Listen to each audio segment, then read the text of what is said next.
What is good, everybody? Welcome to the Bully Ball Podcast on the Gold Standard Podcast Network. I'm Rob Stats Guerrera, pinch hitting for Jason Aponte. And as always on a Tuesday, Steph Sanchez is here. Hi, Steph. Hello, Rob. Nice to see you again. No, stop lying. You're mad. You're mad because Jason was a late scratch. No, I'm like, this could make for some good entertainment because we're probably going to argue at some point. Yes, we are. Although on the main point of today's show, the Nick Bosa situation, I don't think we disagree, frankly, because this should have been done by now, Steph, and it's not. And tomorrow is the biggest practice of the week for the 49ers, and Nick Bosa is nowhere to be found. Yeah, I mean, it's definitely concerning. I mean, I think we're at the point where you're probably just assuming he's not going to suit up. And, if I'm Nick Bosa and the 49ers are not meeting my price, I totally understand that from his point of view. I am always like pro player when it comes to getting these contracts. These teams in the NFL are making money hands over fist, and they want to get cheap when it comes to making some of these extensions. Nick Bosa is maybe the best at his position, and certainly the best the 49ers have seen in, maybe a decade or more, right? So I think the 49ers just need to come away with the money, especially if they want to win games. Like, they can't afford to lose any games, right? We talk about this. They have talked about this. They're in a win now mode, win now window, right? And if you have aspirations of being a Super Bowl winning team, you have to have Nick Bosa out there. I've seen a lot of people, debate whether the 49ers are a Super Bowl team without Nick Bosa, and I don't think they are. In the last two regular seasons, Bosa was responsible for 165 pressures, 35 sacks. The rest of San Francisco's entire defensive end group, Clinton Farrell, Austin Bryant, Drake Jackson, Kerry Hyder, since 2021, they have combined for 117 pressures and 18 sacks. The drop-off from Bosa and everyone else on this team is just so stark that I don't see how the 49ers can get a win without him. And that's why I think the 49ers just need to get this done ASAP. Should have been done a long time ago. Zach Greer, I'll help pitch in $20 for Nick Bosa to get signed. Well, that probably bridges the gap. So hey, that'll get it done. But I was joking that Jed York was just trying to get some more money for Bosa's extension when he got into all his trouble. Boy. Maybe they can't get the final approval from Jed because he's dealing with lawsuits. And then we get this, Steph, from Schlemiel. How many sacks did Bosa have in the playoffs last year? Dude, first of all, if you just look at sacks and you think that's the measure of an edge rusher, you're not seeing the full picture. Second of all, Bosa has more playoff sacks than career playoff games played. So are we we're banging on Nick Bosa now? That's where we are. Bosa's not that good. This is the stage we're at now, Steph. We found John Lynch's burner. No, but I can rattle off more stats if we want in favor of Nick Bosa and why he's so important for this team. In 2020, when Bosa tore his ACL, the 49ers were, I believe, 17th in points allowed. Al Sacco tweeted this: since 2019, San Francisco's defense has a 48% pass rush win rate with Bosa on the field. It drops to 11% without him on the field. To my point, Bosa being out there and him not being out, it's just such a stark difference that you can't afford to go into the regular season with this. It's terrible. The 49ers are 5-10 without Nick Bosa. They need him more than he needs them. Yes, I completely agree with you, and I think he knows that. Sign me too, watching on my Twitch page. Shout out to the Twitch audience at Stats on Fire. Please follow me. How many other people won Defensive Player of the Year last year? Ted Talks Ball says he's great against the run too. And Nick Eller points out that Bosa had the game-altering fumble recovery in the Seattle game. Yes, he did, and the Seahawks were driving down the field in the third quarter, about to tie the game, and Charles Omenihu gets the strip, and Bosa falls on it, completely changed the tenor of that game. The Niners ended up blowing the doors off of them for that. He's also the reason the 49ers did not lose against the Raiders last season. Yeah. Don't forget that game and that play. And I like this from David. Bosa gives his teammates chances to eat if he's not indulging himself. Exactly. He draws double teams, especially like what they could have, Steph, with Armstead and Hargrave in the middle and Bosa on the edge. Like, that is devastating potentially. You want that there. Their whole defense is built around that, getting that consistent pressure. That's going to make life easier for Drake Jackson also on the other side. Like, the impact cannot be overstated. So I don't want to hear that like Nick Bosa is not worth it. He is worth it. And one last thing, it's not your money. What are you worried about? It's not your money. Pay the man. And like I said, the 49ers have the money, all right? It's just a matter of them, digging their heels and saying, no, that's too high, and hoping that at some point Nick Bosa and his camp are going to cave and compromise and say, okay, fine, we'll meet you at your price. But there's no reason from a negotiating standpoint, from a business standpoint, for Bosa to agree to whatever the 49ers are giving him right now if it isn't what he wants. I mean, he has all the leverage, in my opinion, in this case. And quite honestly, if the 49ers lose on Sunday without him, I might ask for a little bit more if I'm Nick Bosa. Oh, yeah. I mean, and that again is the danger of, letting this go into the regular season, because with more weeks that go on, if you drop some games without Bosa has even more leverage than he had before. So this is a tricky and risky game that the 49ers are playing. Salty Cyclist says, just not worth the money for replaceable positions. Niners love paying easily replaceable position groups lots of money and ignore the most important offensive line and quarterback. It's an interesting point, Steph. I mean, they ponied up for a tight end. They ponied up for a linebacker. And then get to the most valuable or second most valuable, depending on what your argument is, defensive player that they have. And all of a sudden, they don't want to pay him what he's worth. And I get it. Like, they have a contract offer, right? That is going to make him the highest paid edge rusher. Well, that's not going to do it. They got to go beyond that. And I don't know if they're willing to. You saw this Diana Rossini tweet before we pushed record. She said, we have football this week and there are 4 contract extensions on the table for players that are generational talents. Burrow, Bosa, Chris Jones, and Justin Jefferson. These are future Hall of Famers that could respectively sign record deals. What do you think about that? Where do you think that news is coming from? Well, we were talking about this right before we went live, and we're like, there's starting to become more reports, and you can tell which one is coming from either side.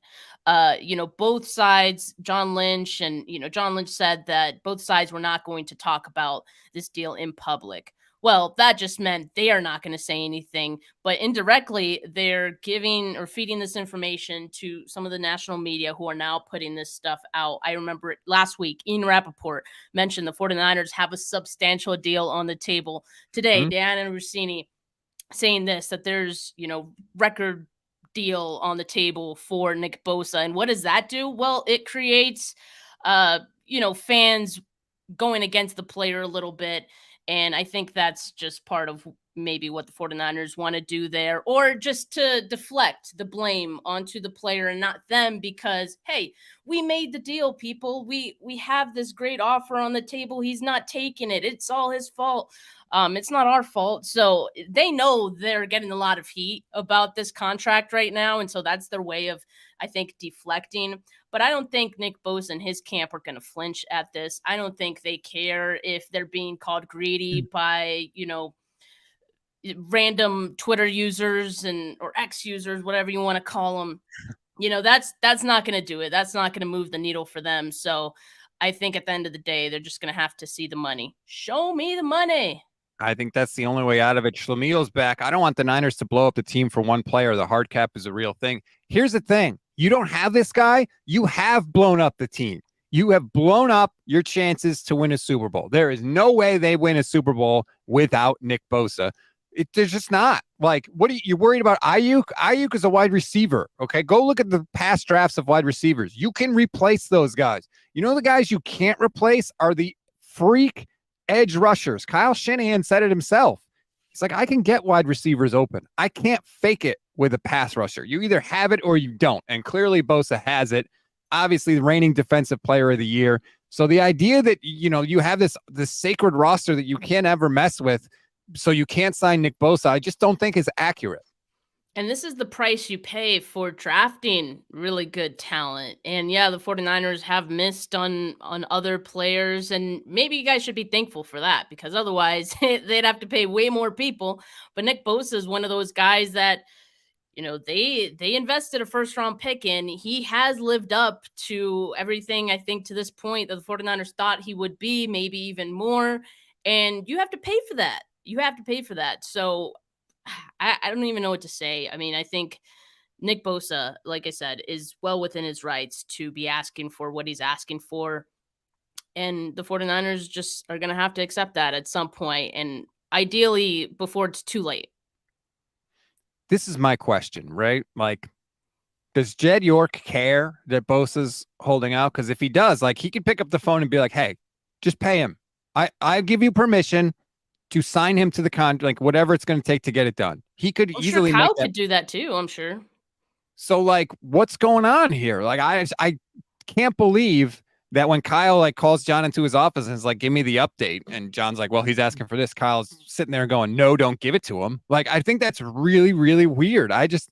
By now, both sides clearly have to know what the other one wants. I'm sure both sides know what it would take to get a deal done.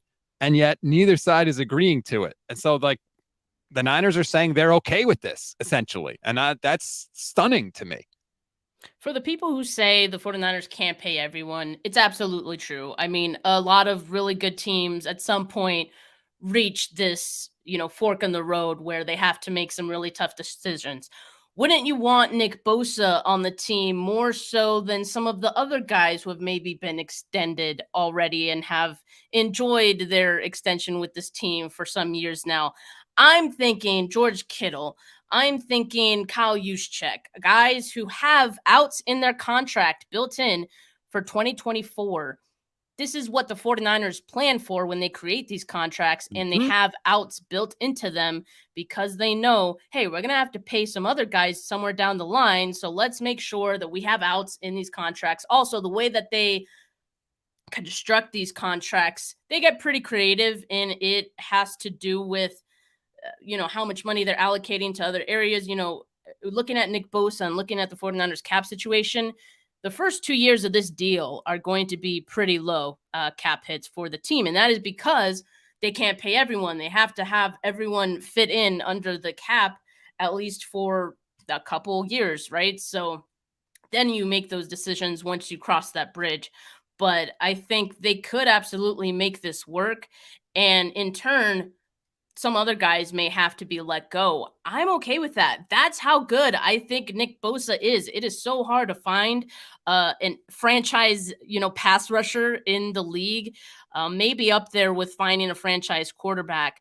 And while Brock Purdy is on a rookie deal, hey, you got to take advantage of that, right? And pay Nick Bosa his money. So I think I would rather see the 49ers pay Nick Bosa and let go of some other guys that could be maybe easily I don't want to say easily, but replaceable.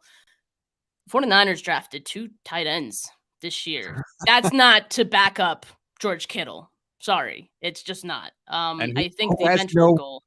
Who has no guaranteed money left in his deal next year? Oh, that's right. George Kittle. No guaranteed money left in the deal. Like, they can get out of it if they want to get out of it. Sorry to cut you off there. And like, when you're talking about choosing between these players, you're not talking about for this year. They can sign Bosa and have everybody for this year. Yes, you will eventually have to make decisions down the line, but this is an easy one. Okay. Yes, you can't pay everybody. This is one of the guys you pay. Period. End of story. Like, he's not one of the guys you let go. Brandon Ayuk is one of those guys. Juice, like you said. Kittle, if you have to. Nick Bosa is not one of these guys. And I'm amazed that there are some people willing to just throw it away. This is a tweet that I got. I want to throw it up here from Johnny Cristo. Zoom in. Why you always got to be calling me out on my Zoom? Yes, we can't see it, Rob. You can't. Can you see it now? Zoom it in, Rob. Zoom it in. All right. Bosa is not worth $35 million per year. He's just not. Neither is Aaron Donald. That price point is for quarterbacks only. If you don't have a quarterback worth that number, it's unwise to spend it elsewhere on a single player. People got to get past this, okay? Salaries go up every year. Somebody's going to make more than Aaron Donald. Guess what? That's just how it works. Jimmy Garoppolo was the highest paid player in the history of the NFL at one point. Salaries go up. So this idea that like you can't go past Aaron Donald or nobody's worth $35 million a year. Daniel Jones is getting $40 million a year. Oh, like, so what are we doing here? Get this, like this number out of your head. You have to get past that because that's not how Bosa's thinking. Okay, I see some of the comments saying, "Oh, like we shouldn't get rid of George Kittle. That's a bad idea." Oh, Ayuk after the season he just had. It wasn't that Like, great. can't you apply that same logic to Nick Bosa? Or are you just gonna let like Nick Bosa go? Like he's better than both of those players. Like respectfully, like he just is. So I don't know. Like I said, we've already enjoyed George Kittle for as many years as we have, especially also in his within his contract extension. We've gotten a few years out of that. So George Kittle turns 30 in October, 1 month away. He's dealt with injuries. I know he is hard to replace, like, but as a team, like you have to look at these things and you have to make tough decisions. It's just going to happen at some point. So you gotta weigh your options. And if I'm the 49ers, I'm looking at Kittle and I know he's a fan favorite. That's probably really hard to move on from. Bill Walsh always moved on from guys before they really hit their low point, I guess you could say. Like he moved on from players while they were still somewhat at their peak. And the reason for that is just because you have to make way for other guys to, make the team and extend those guys too. But I mean, I guess a little bit different from that era, but there wasn't really a cap then. But still, you get my point. I mean, you have to know when to move on from guys. And I think it is a tough decision, but the 49ers are going to have to make those at some point. And I would rather them keep Nick Bosa than some other players. Shaq Chan, I love that handle. Watching on my Twitch page, really, Ayuk after the season he just had, he had 1,015 yards and 8 touchdowns. Like it wasn't that good. You can easily replace that. Even George Kittle, like, yeah, George Kittle had the one monster year in 2018, right, where he had 1,300 yards. That's awesome. The rest of it, like, you can replace that. Compare the Super Bowl team in 2019 to the teams that we have now, right? We didn't have Brandon Ayuk. You know what we did? We had Emmanuel Sanders. We didn't have Trent Williams, but you know who we did? We had Joe Staley. We didn't have Christian McCaffrey, but we had Raheem Mostert. Like, you can replace different guys and still have a really good team. You cannot get attached to everybody because of the hard salary cap. Bosa is one of the guys you do get attached to because you cannot replace them easily. You just can't do it. Tight ends, wide receivers, plug and play. You can find guys. Edge rushers that are as good, that are defensive player of the year good, like Nick Bosa, you can't replace them. And I'm stunned that there are so many people willing to walk away from him. Yeah. And, I've seen people mentioning other names, maybe not Kittle, maybe it's Eric Armstead. Yeah. I mean, the point stands. There's many players that the 49ers could see moving on from just because of this Nick Bosa deal. Eric Armstead definitely in that territory as well. His cap number, shot up quite a bit this year and also next year. So, yeah, I mean, this is why they kind of stagger the extensions like they do and the contract. Yes. Like the numbers, escalate with each year or after a couple years because so they can fit everyone into the cap. But that doesn't mean you were able to keep everyone. I mean, the 49ers had to, let Jimmy Ward walk this offseason. And, that hurts too. But those are just the decisions that you have to make because, again, you can't keep everyone, right? So, yeah, it just comes with the territory. You draft a really good team, you're gonna have to pay the guys that you want to keep. It's a luxury, and there's some downsides to it too. When you have to make the tough decisions, you just have to be smart as to who you keep around. Rorschach says, "I'm stunned. You think everybody is so easily replaceable? They're more easily replaceable than Nick freaking Bosa, and that's the point. Those are the decisions you have to make, right? If we've got to let somebody walk, which clearly you're going to have to, because like you said, you can't sign everybody. Who is easier to replace? Nick Bosa, wide receiver that's had only 1,000-yard season in his entire career. Probably Nick Bosa. Nick Bosa or older tight end that's constantly hurt and really only had 2 good seasons in his career. Nick Bosa. Like, these decisions are not difficult. It is fascinating to me how fast teams or fans, I should say, can turn on a guy, no matter how good they are. No matter how good they are, there's always fans that are going to say, he's not worth it. Get rid of him. And we're here with Nick Bosa. It's crazy. Well, let's turn our attention now to like the game on Sunday. I mean, this has clouded so much of what we've been talking about these last few weeks and these last few days that I almost forget there's a game on Sunday. And again, that game most likely going to be played without Nick Bosa. And I feel for Steve Wilkes a little bit because, new defensive coordinator. He hasn't had Nick Bosa this entire offseason. He's been working a lot with the secondary. I do expect the secondary to be a little bit better than last year, but week one, maybe that might not all materialize on the very first week, right? Sometimes takes defenses some time to get going. I kind of wonder, Steve Wilkes has always had a pretty high, blitz rate in his past defenses. With Nick Bosa out, do we see some more creativity? Do we see more blitzes trying to get some pressure on Kenny Pickett? I think you're going to see more blitzes, even if Bosa was there. I just kind of think True, that's yeah. how Steve Wilkes rolls. I think you're going to see Warner blitz a lot more because that's something that Wilkes did with the Carolina Panthers. As soon as he got in there, he started blitzing Brian Burns like crazy, which Burns loved, and I don't blame him. So I think you were going to see that anyway. And yeah, I think he's going to have to do that now just to generate any kind of pass rush, unfortunately, because I mean, look at the names. Yes, you've got Javon Hargrave.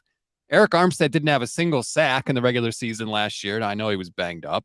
Drake Jackson is what we're hoping that he makes a leap, but right now, you can't count on him.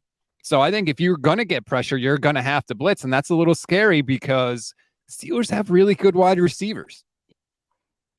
I feel like this game is going to be very uncomfortable to watch because I think the defense is not going to be what we're used to in this one. Like, I just have that feeling. And again, it's because like Nick Bosa not being there, and I don't want to go down that rabbit hole again because we just talked about him for 20 minutes, but him not being there, the makeup of this defense is going to look quite different. So let's just prepare ourselves. All right. Like Yep. I'm just preparing myself to see, a lot of completions that maybe wouldn't have happened otherwise, or just, maybe the Steelers are able to, dink and dunk and move the ball down the field. And I don't know. I'm just expecting to see a different kind of defense. I'm expecting to be uncomfortable while watching the game. The 49ers, the offense at least will have to put points on the board.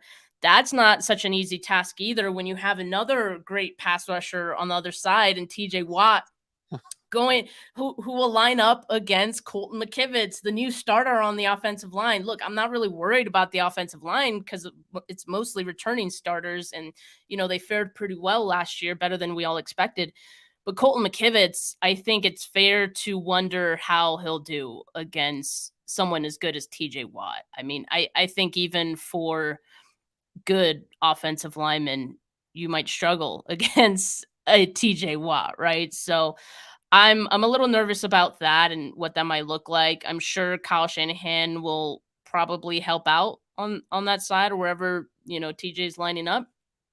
But that's a matchup I think I'm really concerned about. And they got Nick Herbig too, who I'm not sure if he's going to start, but he has looked good in the preseason. He was a rookie who they drafted, and I don't know who let the Steelers get him, but just another guy on the defensive line that is dangerous. It just seems like it's more pressure and responsibility that we are heaping on the shoulders of a 23-year-old quarterback with 8 games of experience, right? Hey, Brock, you need to pilot this team to the Super Bowl. And in week 1, you're going to face a great pass rushing team on the road. You're not going to have your best pass rusher. I don't know if Kittle's even going to play. We don't know that right now. He was working on the side yesterday. And it's like, oh, by the way, the defense might not be as good. So we might need you to score 25 to 30 points every single week. He can do it. Look, we saw the offense humming last year, but it's a lot of pressure to ask on Brock Purdy right out of the gate. I mean, yes, it is. I don't know if Brock Purdy's the kind of guy that necessarily feels that pressure. I mean, I hope not. Based on what we saw last year, I think there was a different type of pressure for him last year. And you can say, yeah, I mean, he was the last pick in the draft, so there wasn't really a lot of expectations for him. But as soon as he started winning, and as soon as he started looking the way he did, I think there was a lot of pressure on him to continue that. And he showed up in every game after that. So I think he's already dealt with pressure, and I think he's handled it pretty well. It is a different type of pressure this year, but I think he can handle it. Like, to me, he doesn't seem like the guy that gets like mentally rattled. And I think that's a really good quality for a quarterback to have, especially on this team. So I'm not too worried about that. But everything else does have to be on point if you're not going to have the same, pass rushing that you're accustomed to on this team. Everything else will need to be perfect. The margin for error, it has narrowed significantly without Nick Bosa. Absolutely. And Robert Tuncap says Brock was scrambling a lot and making plays. That is the one thing I'm interested to see in this game, because clearly the Steelers are going to be able to get pressure, whether it's TJ Watt or Highsmith or anybody that they have. They're going to get pressure. How does Brock handle it? How does he respond? Does he use his legs more to scramble? Can he extend plays? Because that's going to be a huge factor for the 49ers. It's something that they have not had with Jimmy Garoppolo. Even Trey Lance didn't extend plays the way that Brock Purdy can. It could come in really handy really quickly right out of the gate. Yeah, it could. I think the one thing that Purdy should be careful about, though, is not showing that trend. He always rushed to his left, Mm-hmm. and defenses probably know that already. And so as soon as he does that, there's going to be a quick adjustment to stop those. So I think if Brock Purdy's going to escape the pocket, I would like to see him, switch it up a little bit, maybe go to the right side, maybe go up the middle if there's a rushing lane for him. Just not really show those trends, because I think that could be dangerous as well. Guy coming off his injury, right? You don't want to take more hits, to that arm or anywhere else. He dealt with the ribs last year as well. So definitely just want to make sure that he stays safe as well and is smart with the football and where he goes with it. So yeah, he can make guys miss with his legs. And that is a really great quality to have. Just don't overdo it. And I'm sure that's something, the 49ers, Kyle Shanahan has probably mentioned to him as well. About 1,000 times. Yeah. Are you worried about the Steelers being able to run the ball against the 49ers? Kyle Shanahan was very direct when he asked about the run defense in the preseason, and he was like, yep, it stinks. Now, the first team not out there, all those caveats, but I'm a little worried about the run defense. I think most of what we saw was, of course, in the preseason, there isn't a lot of game planning involved with that. There's no game planning, actually. And most of the time, it's your second unit out there. So I'll give them a pass, but obviously, kind of what Kyle said, you can't just ignore it. I mean, it is kind of concerning. You can't just assume that you're going to be able to stop the run out there after what they showed in the preseason. So I think I almost felt like it was putting Steve Wilkes on notice a bit. Like, hey, Mm-hmm. your run defense did not look good. Clean that up before week 1, please. I mean, and Javon Hargrave being in there is certainly going to help. And that's my point, right? Like, he wasn't out there much in the preseason. So of course, yeah, they'll might allow some runs. But still, I think there were some things as far as just like gap integrity and things like that, allowing rushing lanes that you don't want to allow in the regular season. So there is some concern for me, especially because I feel like this is going to be an imbalanced game for the defense. So that could make way for them allowing more runs. because I think the Steelers are also going to be able to get some passes complete. Like it's going to be a more balanced, I think, offense for the Steelers because Nick Bosa isn't there, and it's just like part of the trickle down effect. So yeah, I am concerned, and that's why I'm ready to feel uncomfortable watching this defense play. I am. That old feeling when you're sitting watching the 49ers and you just don't know. I don't know what's going to happen. I feel good when Brock Purdy drops back to pass, but I think this is probably the most concerned I've been about the defense when you combine the Bosa thing with the fact that I don't know what the defensive line, I don't know how consistent they're going to be able to play outside of Bosa. The secondary could be good, but it might not also. Hufanga's already banged up a little bit. He's got that weird Baker cyst thing. Tashawn Gibson's been hurt, but he says he's going to play. I don't know. I got Ajita for this one, big time. Yeah, I mean, and I know people are talking about the run defense. Hargrave isn't a run defender. I mean, he's just a big guy, so like the point of him is just clogging up the middle. He's definitely better than Kinlaw. I can tell you that, and that's one of the big reasons why they brought him in. But Rob, to your point, and Bosa not being out there, I just want to point out and remind everyone. I think we were all worried about the edge position, even if Nick Bosa was going to be there, because they let go of Ebukam this past off season, and now they brought in Clinton Farrell and Drake Jackson. There's a lot of pressure on him too to take that next step. Now both of those guys are going to be starting together, and so yeah, I think that's the concern too, because we were already worried about the edge and the edge depth on this defensive line, maybe taking a step back potentially. I know Hargrave kind of you diminished those worries because you think to yourself, well, Hargrave is such a like they're gonna have to double team him. He's such a force up the middle that'll open things up for the other guys. But if Bosa's not out there, then they don't necessarily have that worry, or opposing offenses won't have that worry. So yeah, I think that's the concern for me. And yeah, I don't know why I think the 49ers should be concerned too. But they seem confident, so I guess good for them. Yeah, it's look, if I'm the Niners, this is what I try to do. Use McCaffrey. Like the whole offense runs through McCaffrey. Run him. If nothing's open quickly, and Brock is very good at processing things quickly, nothing's open down the field, just chuck it to McCaffrey and let him do his thing. And then when you're on the defensive side of the ball, try and contain the run. I'm not as high on Kenny Pickett. Like I know a lot of hype coming out of Steelers camp is Kenny Pickett's looking good. He's making a jump. Steve Wilkes was talking him up. I talked with Brooke Pryor on ESPN radio. She was saying he looks really good.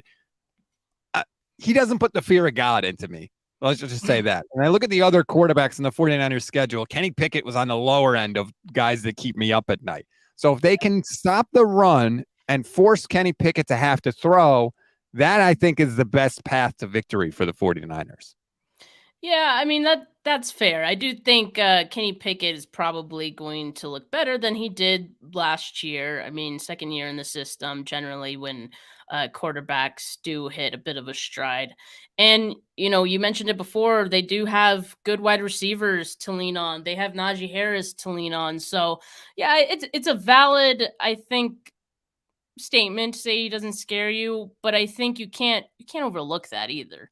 The 49ers have done that, in the past. What was it? In that Raiders game when they had to play Stidham, and look what he was able to do. So you just never really know. It's also about the game plan and what, Mike Tomlin and their offensive coordinator has planned against the 49ers that maybe could have them moving the ball pretty well. Like you just never know. So yeah, I think on the offensive side, I wouldn't be surprised if we see a lot of screen passes, although that worries me because, and I haven't seen anyone really mention it, but the screens in the preseason did not look good, like from any of the quarterbacks, really. I didn't think so.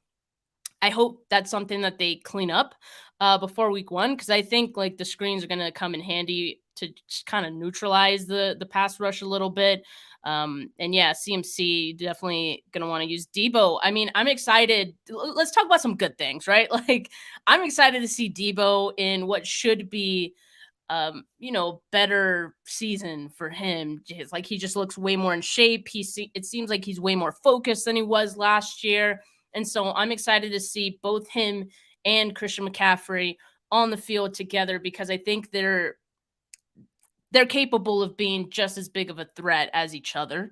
And so I'm excited to see what they dial up with Debo this year. And Ayuk, I mean, I know you're not as high on Ayuk as I am. I do love Ayuk. I think that there should be better chemistry with Purdy and Ayuk this year, and I would like to see it. Rob, let me ask you this. With George Kittle dealing with his injury still, he's still trying to manage through that. It's an adductor injury that is like the groin area. Um, do you think Kittle plays? I mean, he didn't practice yesterday. Yesterday was a light day for the 49ers. I think he was working off to the side, but I guess Mhm. we'll know more maybe tomorrow if he does practice in any capacity. I don't think he does play, to be honest with you. I think the Niners will be conservative with him because they know that they want him, down the stretch. And if he has to miss this game, I mean, clearly the Niners don't care about big guys missing games, because if they did, Nick Bosa would be signed. And so maybe they look at it like, you know what? I'd rather have you for weeks 2 through 18 or 3 through 18 than to rush you back on the field early in week 1. It's a non-conference game.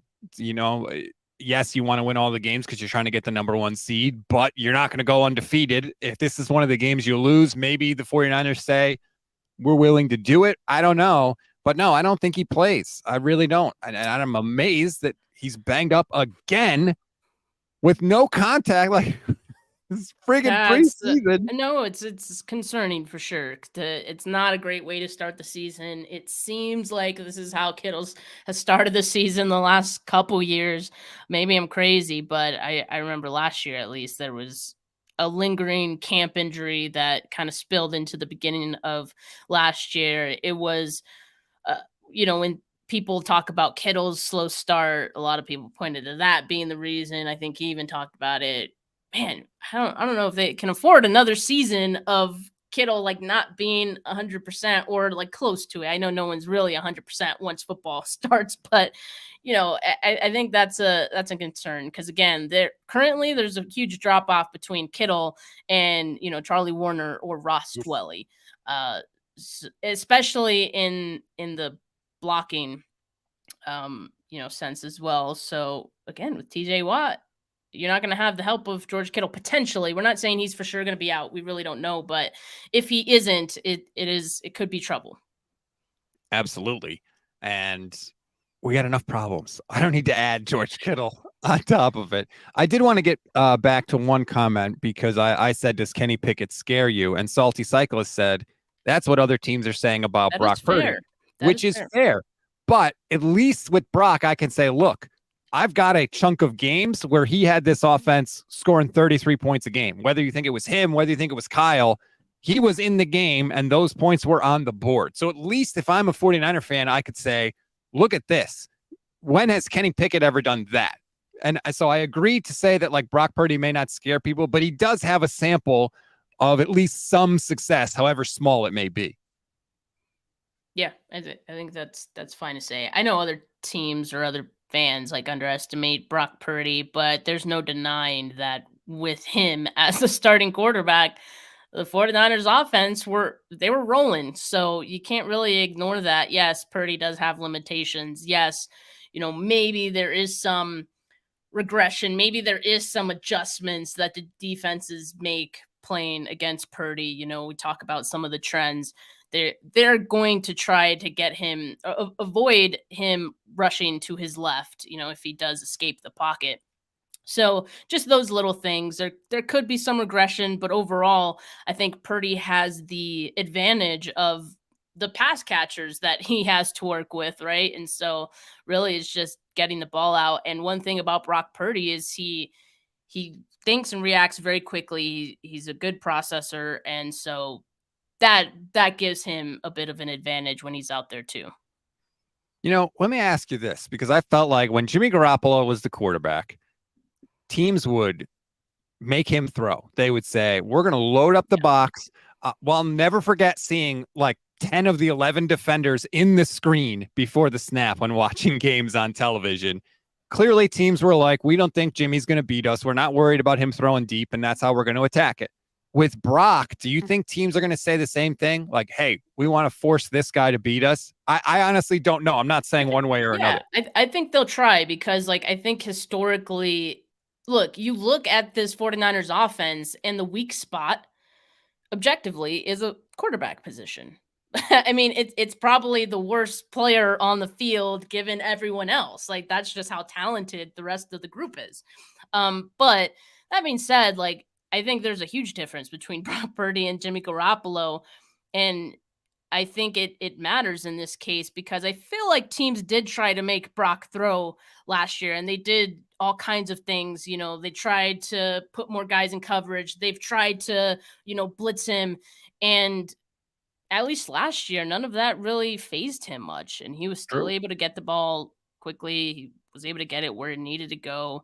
I think really the only big challenge where he looked somewhat rattled, and even then it was a very, very small sample size was in the Eagles game and part of, the game with the Cowboys. But, I think those are really good defenses. Most teams you're going to face are not at that caliber, at least in the regular season. So I think he'll be okay, I think, for the most part in this game. I'm more worried about the offensive line holding up more than anything.